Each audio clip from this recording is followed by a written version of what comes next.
नमस्कार। Indian national Congress के sessions, उनकी तारीखें, जगहें, अध्यक्षों के नाम, अरे बाप रे, ये सब याद रखना कभी कभी एक पहाड़ जैसा काम लगता है। सही कहा ना?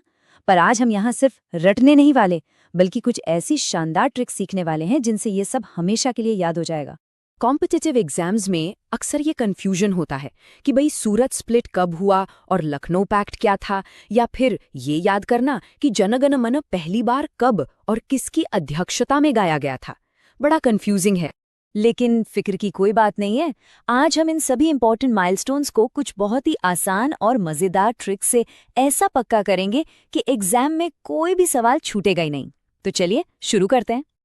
देखिए, चाहे यूपीएससी हो, एसएससी हो या कोई भी स्टेट पीएससी, इस टॉपिक से हर साल 2-3 सवाल तो पक्के हैं। तो ये सिर्फ हिस्ट्री नहीं है, ये एक मेमोरी चैलेंज है और आज हम इसे जीतने वाले हैं। चलिए कहानी की शुरुआत करते हैं कांग्रेस के पहले 4 सबसे जरूरी सेशंस से। इन्हें द गोल्डन 4 भी कहा जाता है क्योंकि यहीं से तो पूरी कहानी की नींव रखी गई थी। तो ये हैं वो पहले 4 सेशन। 1885 में बॉम्बे, 1886 में कैलकाटा, 1887 में मद्रास और 1888 में इलाहाबाद। अब सबसे बड़ा सवाल, इन्हें और इनके प्रेसिडेंट्स को एक साथ याद कैसे रखा जाए। सबसे पहले जगहों की बात करते हैं।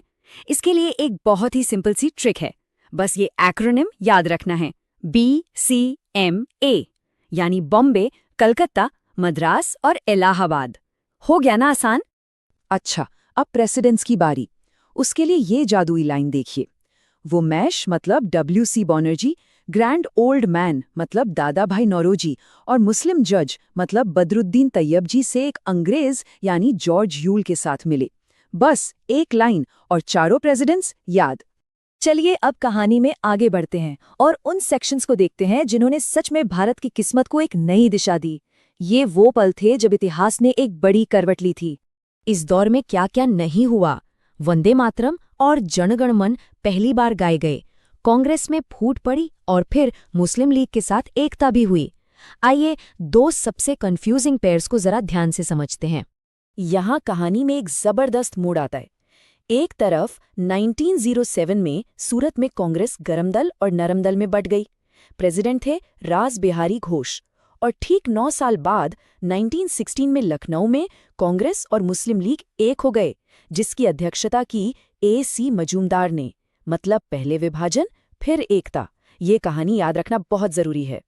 और अब देखिए हमारे राष्ट्र के 2 महान गीत। कमाल की बात यह है कि दोनों ही कलकत्ता में पहली बार गाए गए। 1896 में वंदे मातरम, जब प्रेसिडेंट थे रहमतुल्लाह एम सयानी, और उसके कुछ साल बाद 1911 में जन गण मन, जब प्रेसिडेंट थे BN थर। अब हम उस दौर में एंट्री कर रहे हैं जहां से एग्जाम्स में सबसे ज्यादा सवाल आते हैं। ये है गांधी का दौर, स्वतंत्रता संग्राम का आखिरी और सबसे इम्पॉर्टेंट फेज। यहाँ एक फैक्ट है जो एग्जामिनर्स का फेवरेट है। महात्मा गांधी कांग्रेस के प्रेसिडेंट सिर्फ और सिर्फ एक बार बने थे 1924 के बेलगाम सेशन में। और मजेदार बात यह है कि ठीक अगले ही साल 1925 में सरोजिनी नायडू पहली भारतीय महिला अध्यक्ष बनी। ये जो क्रम है ना, ये बहुत इंपॉर्टेंट है। ठीक है, तो अब तक हमने बहुत सारी इन्फॉर्मेशन देख ली है। अब टाइम है उन जादुई ट्रिक्स का जो इन सारे बिखरे हुए डॉट्स को एक साथ जोड़ देंगी। एग्जाम्स में ये पहले कौन थे वाला सवाल तो आता ही आता है।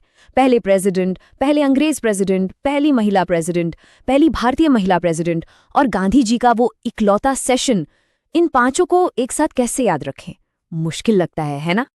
पर इसका जवाब है ये एक शानदार लाइन।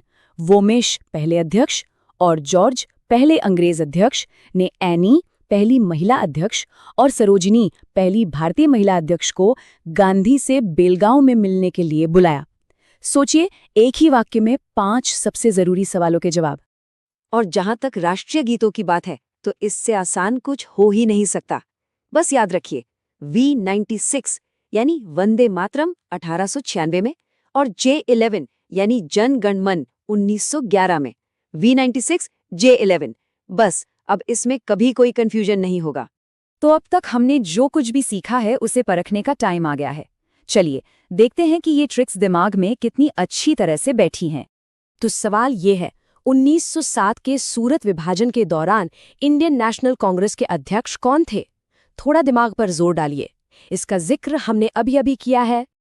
मुझे यकीन है कि इसका जवाब अब जरूर याद आ गया होगा।